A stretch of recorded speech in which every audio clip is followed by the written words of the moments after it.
Hey, what's up, guys? Christopher Holland lifted his hand to hit his wife Antoinette, but felt like he had hit a cast iron. The impact broke his wrist. Mhm.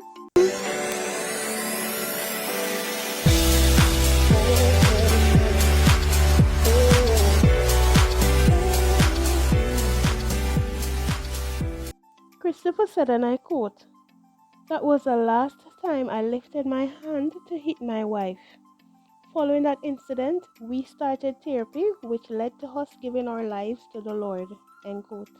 It has been 7 years of love, joy, and peace in their relationship since, but it took the couple 20 years of physical, mental, and emotional abuse to get to this point where they were able to share their love story. Flipping the coin to tell his story from a man's side, Christopher take the opportunity to explain why he felt the need to beat his woman to a frazzle.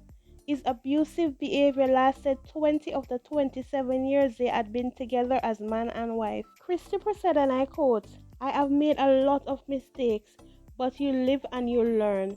The things I did were just not right.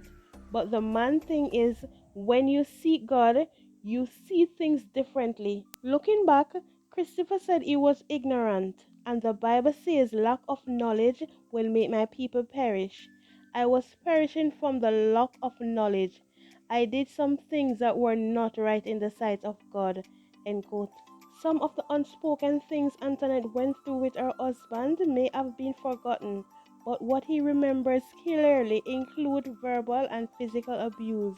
He said, and I quote, "As a man with more knowledge, I know she felt real bad, but thank God for the changes. Now I live differently. Now I treat my wife differently. I honor and respect her. She is my best friend. She is my wife. She is my everything, and I just thank God for all the great things that He had done in my life, that I can just honor my wife and respect her." End quote. Reminiscing on the intimate pattern of violence which became the fabric of her life, Antoinette said that there were times when she thought of revenge. She said, and I quote, "I thought of many ways in which I could hurt him. I contemplated throwing hot water on him while he slept. I used to wish that a bus or truck would hit him. I would tell him to sleep with one eye open." She confessed, "I was very angry at myself for not leaving the first time he hit me. I was 17 and pregnant with our first child. I had spent the night with a friend and he was upset that he couldn't find me. The following day, my mother told me he came by the house looking for me.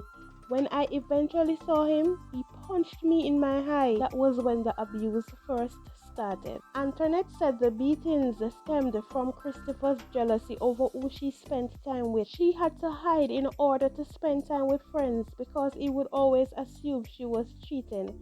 Antoinette became a compulsive liar just so she could enjoy her freedom. She said, and I quote, "I even had to lie to him when our daughter got pregnant at 15. I knew if I told him he would withdraw his affection from her and treat her scornfully. I hated that I had to protect his ego by lying to him all the time just to make him feel better. Deep down inside, I did not want that kind of relationship." End quote. Antoinette said she had to exercise tremendous forgiveness to reach where she is today. She said, and I quote, "At the height of when things were not working out, he sent me to the US with my two kids. But after 6 months, he asked me to give him another chance. He said he wanted his family back. I was confused. I deliberated heavily on what to do. I remember staying in my bathroom for 2 hours asking God why He would want me to go back to this abusive relationship. But the answer I got was that He needed me more than I needed Him. Then we both started to go to church and our relationship was completely transformed because He was completely transformed." End quote.